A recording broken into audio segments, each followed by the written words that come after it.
Hi, I'm Dr. Sandra Lee, aka Dr. Pimple Popper. I'm a board-certified dermatologist, a skin cancer surgeon, and a cosmetic surgeon, and this is how I work it. I'm gonna take you through 24 hours of my beauty and wellness routine. I probably have the world record in terms of the number of pimples that I popped. Tens of thousands at least, I would say. We have like 4 billion views on YouTube. I don't think I have a number or the oldest blackhead that I've ever popped. On the TV show, there certainly was a 55-year-old blackhead, so that might be the record. It's not the quantity, it's the quality, really. You know, my job is challenging in general. You can see an acne patient in 1 minute, the next minute you're doing Botox and filler, the next case can be like a really complicated medical case, and then the next one can be a skin cancer surgery, and also being able to talk to people who are awake while you're doing procedures on them and making sure that they feel really calm and, you know, feel very safe and that they trust you. All of these things you sort of have to think about and complete at the same time. The most rewarding part of my job is, of course, my patients. A lot of what we do are more things that are not so life-threatening, but they certainly affect people's emotional well-being just as much as they might affect them physically, and sometimes more. You can really change people's lives, and I feel so lucky that I'm in a show that I get to actually see that. Now I see patients probably 2 days a week, and I have so many other things that are going, like we're filming for the TV show, doing things on social media. Like I feel like I'm working literally like from the moment I wake up to pretty much when I go to sleep. I wake up at the very last possible minute, for sure. I'm not a morning person. I probably get up because I have to pee. That's why, but that's probably gonna be the thing that's gonna really get me up. I'm still here because Taquito came and sat down next to me. Also, I have workouts in the morning, which I hate, but I have to do just because they do make me feel good in the long run. I literally have to have somebody breathing down my neck to make me work out, because I won't. I have somebody come into my garage and we work out outside. We have to wear masks and things while we do this to make sure that we're safe.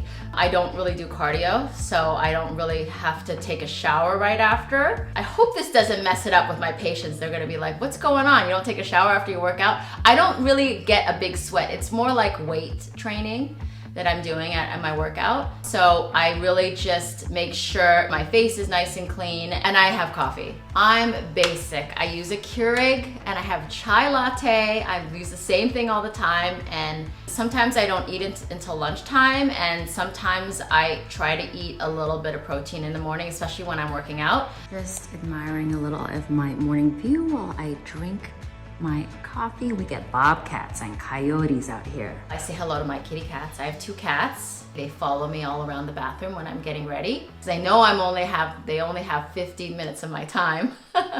Good morning.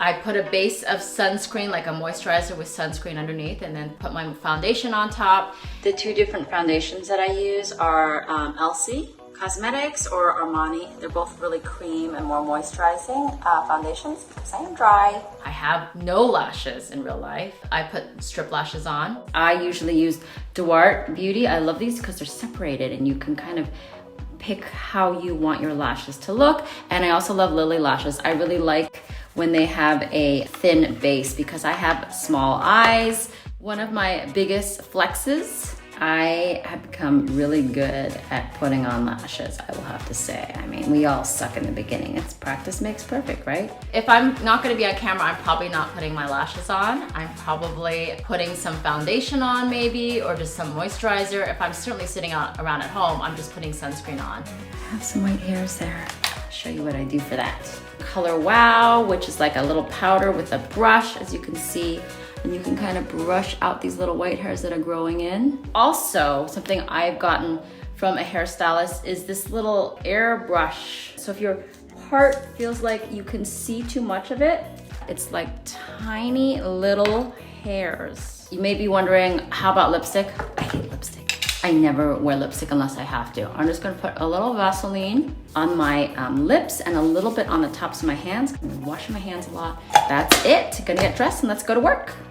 Okay, I'm late today, but I blame you guys. I get to work about 8:30 and I jump out and I'm running and I just go run into work. That's how I feel. As you can see, I wait until the last possible time. I didn't know this was going to be a therapy session, first of all. Now I realize that I really am not good with my time here. But I really literally just get into work, check over my desk to see whether there's things there. There are always something there that I have to sign or have questions that I have to answer. But essentially, there's a patient waiting for me. I definitely see a lot more of the pimple popping, we call it, but they're usually the more complicated big cysts or lipomas, and also, more of the cosmetic procedures like eye lifts or laser procedures and liposuction and things like that. And what's really interesting is because of social media and because of the TV show, we get people on a daily basis that are traveling from out of the state even to come see me, which is crazy. I've had people come from Australia, from South Africa, certainly from areas in Europe, in the Middle East, all different places. I think the most important thing that I do in my office is make my patients feel comfortable, no matter what they have. I never judge people. I never want to make people feel embarrassed by whatever they have, because I know that they're already in a very tenuous position just coming to my office. People will often say, how do they let it grow to that level? Or how could they have walked around like this? Well, people do, and it's not something that I would fault them for. There's so many reasons that this can happen, really. They're scared of doctors, they don't have the money to see a doctor, they don't have insurance, they don't have the time, they're working too much to support themselves and their family. There's so many different reasons that are perfectly reasonable, and that's really important for patients to know. I didn't know that my bedside manner was something that maybe stood out or was very different. I didn't really know that until I started to post on social media, actually.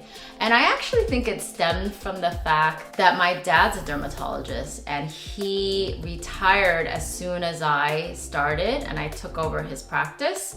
And the patients loved my dad, they love him. So it was like this thing where I had to make sure that they liked me just as much.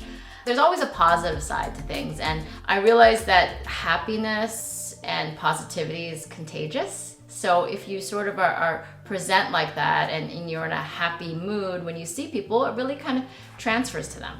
Going out to run a quick errand here. So I'm gonna be using my SLMD UV Bounce as a powdered sunscreen. As you can see, I still have makeup on. I'm putting it on over my makeup because in the afternoon, last time you put sunscreen on is in the morning, you don't have sun protection. So really good for applications throughout the day. I usually go to lunch between 12 and 1:30. I'm close enough that I can go home. So I just go home and hang out with my cats a little bit and get something to eat there. Sometimes I take a nap.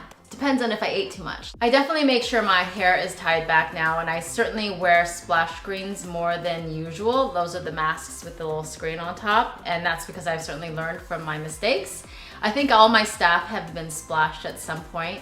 We actually have a big paperweight rock at our office that we sign, and it becomes your rock in that time where you were the last person that was splashed. I have a change of scrubs at the office just in case. And it's sort of like Murphy's Law for me too, because if I don't have that, I'm gonna get splashed. I get pimples every time I ovulate and every time I'm about to have my period. I get a big one on my chin. Well, a relatively big one. I haven't had a Mount Vesuvius type pimple, a huge one in a while, but every now and then that'll happen too. Then that's what happens to a lot of women throughout their life.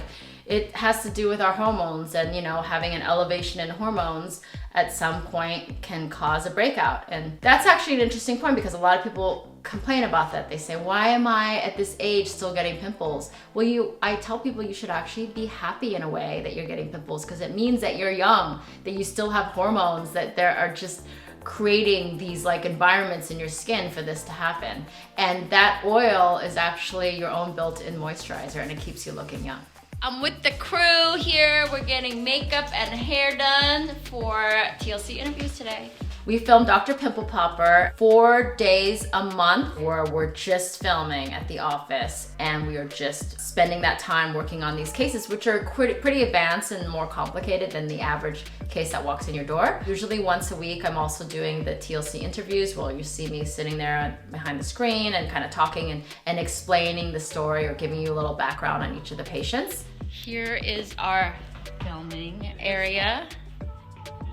That's where I sit in my little cubicle. The interviews are the more fun part. Not saying seeing the patients is not fun, but it's much more stressful certainly because you are doing a complicated surgery and there are cameras in front of you and this person flew out, you know, from somewhere else in the nation and they feel like you're their last hope. So no pressure, but that is something that I enjoy when it's done with, when I'm finished with it. I went to do TLC Dr. Pimple Popper TV show interviews. So I had full hair and makeup, and now I'm home and this is the time that I take advantage of taping some TikToks. This social media is a lot of work. I actually do devote a good amount of time to it because it's sort of like gambling, especially in TikTok. The only way you win, so to speak, is if you play.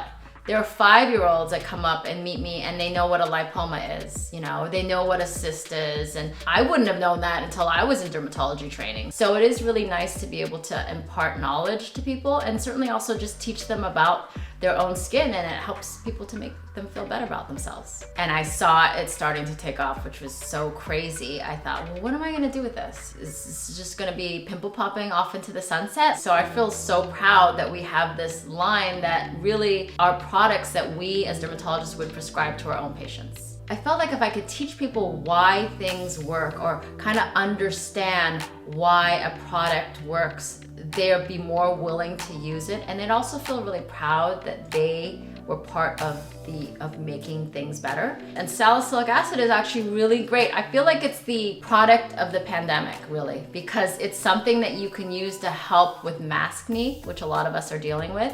I feel like it's almost like this microhabitat of like you're hanging out inside your mouth. You know, when you're breathing in here and all the humidity, it just feels just gross. And when you're wearing makeup or you're out and about, you don't really have products that you want to put on your skin. So one of the things that I realized works really well is actually my salicylic acid body spray. I'll spray the inside of my mask and then I'll air dry it and then I'll put it on instead of spraying my face. So I feel like it cleans your mask a little bit and then also helps prevent you from having to reapply makeup. We've been stuck at home, a lot of us, and we've had to try to find things to keep us busy. I've always really been into like doing a lot of crafts. I have displays of empty Botox bottles. I just collect them and one day I'm gonna build a giant sculpture from them. I've gotten into making dollhouses, which is crazy, I know, but it's not like the old school kind of dollhouse. These are like modern model homes. The inside is very much unfinished,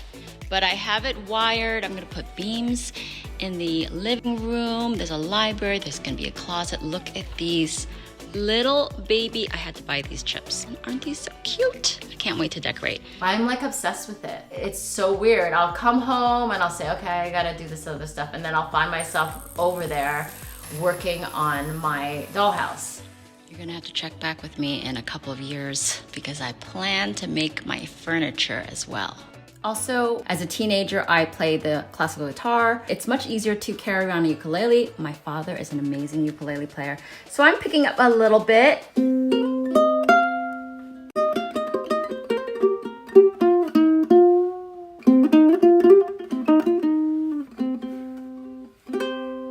Now it's time for me to take my makeup off and take a shower because as you guys know, I am not a morning person.